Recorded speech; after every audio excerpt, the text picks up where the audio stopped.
Hey everyone, it's Chicken Plate. Today I have for you some essential tips for beginners. Lately I've been playing the game and noticed there are a lot of new players out there who don't necessarily know the basics, and that makes the communication or just playing with them so much harder. Don't forget to like and subscribe for more content, and let's get into the video.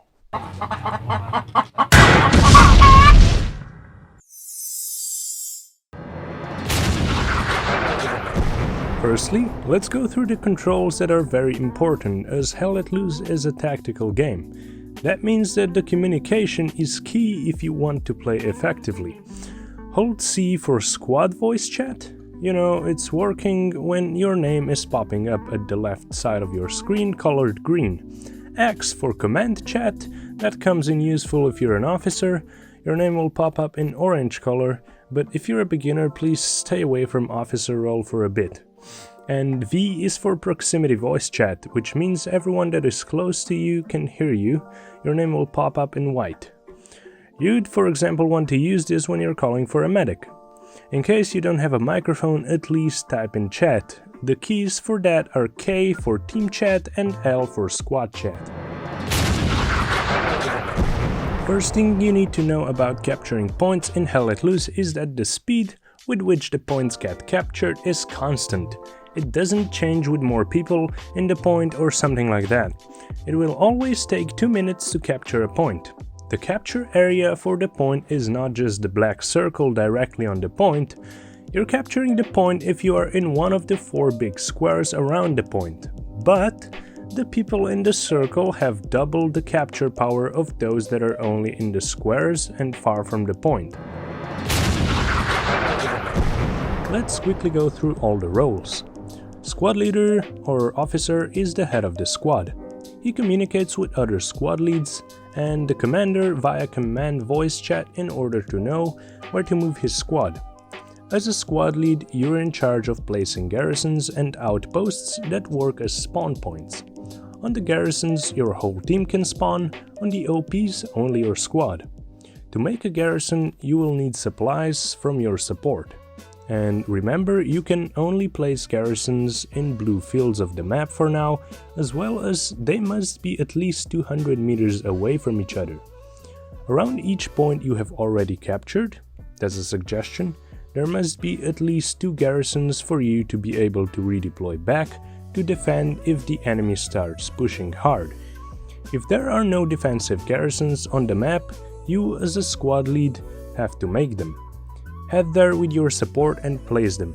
I know this takes a lot of time when you won't be in combat and you'll have to run a lot, but hey, Hell Let Loose is a tactical shooter, so the tactics are as important as the shooting, sometimes even more.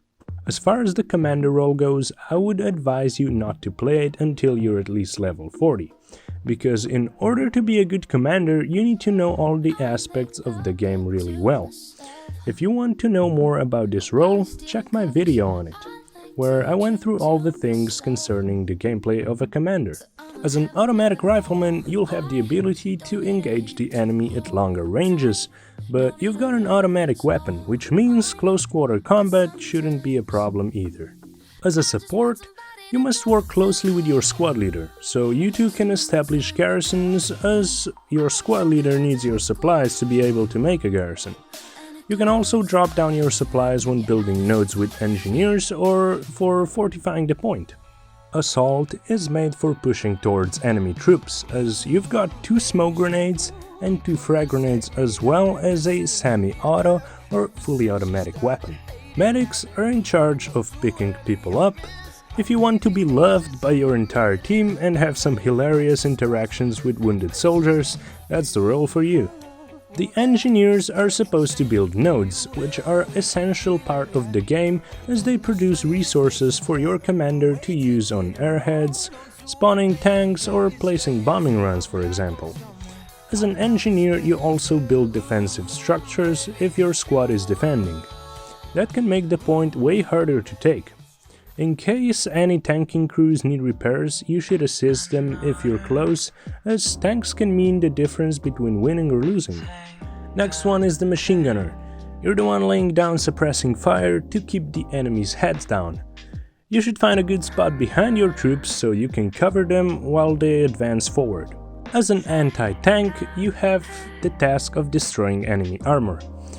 You do that by sneaking to it and shooting it with a bazooka or Panzerfaust, depending on which team you're on, or by laying mines on the key roads. However, you only get mines in the second AT loadout. Tank Commander and Crewman are two tanking roles. They're pretty much the same, with one of the loadouts being different, and the fact that the Tank Commander has the ability to communicate with other squad leaders. Lastly, as a recon team that consists of Spotter, who is the squad leader, and the Sniper, you are to take care of enemy spawn points and nodes behind the enemy lines. You have to sneak onto them and disable any outposts, garrisons, or nodes you can find. That can greatly contribute to winning the game. In case the enemy artillery is causing problems, Commander will often send a recon team to go take care of that. So when playing recon, consider that you're going to do more sneaking and running than the actual shooting. If you find yourself not knowing how to do something while playing, feel free to ask people around you, or the ones in your squad. Hell Let Loose community is awesome and people are usually happy to help. Also, before you pick a role at the start of the match, it's usually best to ask your squad lead if he needs you to choose something specific. For any other questions you have, please write in the comments below. I'll be happy to help you out with whatever is it that you need. That's all for today, guys. I hope you enjoyed the video and see you in the next one.